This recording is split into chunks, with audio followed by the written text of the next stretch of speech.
I also want to add to the individual that this message is to, that you will never be anything. You will never be anything. You know, the same thing that you told me when we were sitting in the parking lot in Raleigh in front of a string of businesses, and you were sitting back as if you were the analyzer of my life. No, you're the one that will never be anything. But I didn't have to argue with you, because I don't argue with lowlifes. You know what I was doing? Calculating, situating, observing. Because see, I'm the type of chick, I know how to keep my mouth shut. That's power right there. I know how to, you know why? I'll put it like this, because I know how to hold receipts. Yeah, I know how to hold receipts, bum. I know how to hold receipts, dummy, that won't never be nothing, because you won't be nothing. You ain't nothing, and you ain't gonna never be nothing. You gonna be just like your mama, a worthless whore. You're gonna be just like your hooker that got her head blowed off, a worthless, mouthy whore, okay?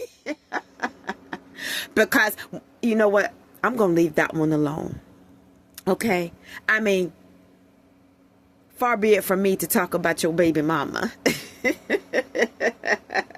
Your whole bag hookup. That has nothing to do with me. See, you belong with something like that. You belong with people like that. You belong with the type of folk whose house you used to live in when you were homeless, because your buck-eyed, ugly, crooked face, lying tongue, deceitful nature, raggedy behind, you have been homeless all your life. Okay? And that's not a knock to anybody that is homeless. But since you got your mouth on everybody else, let me just put you out there. You've been homeless all your life. Kicked out of your house by your dad. Okay?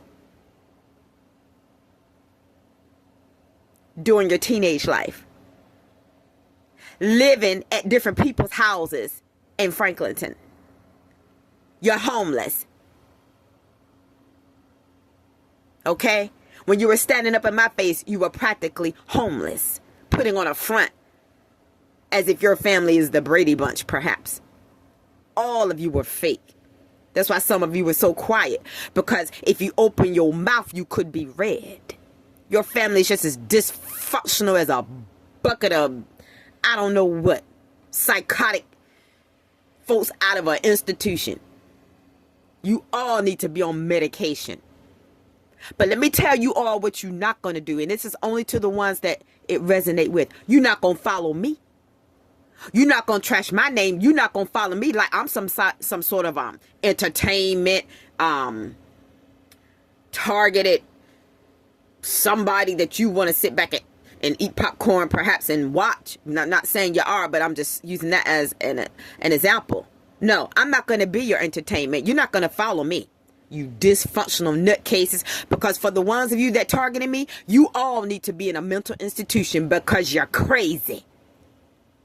And you're not in my social class. You're not my standard of people to deal with, and you never have been ever.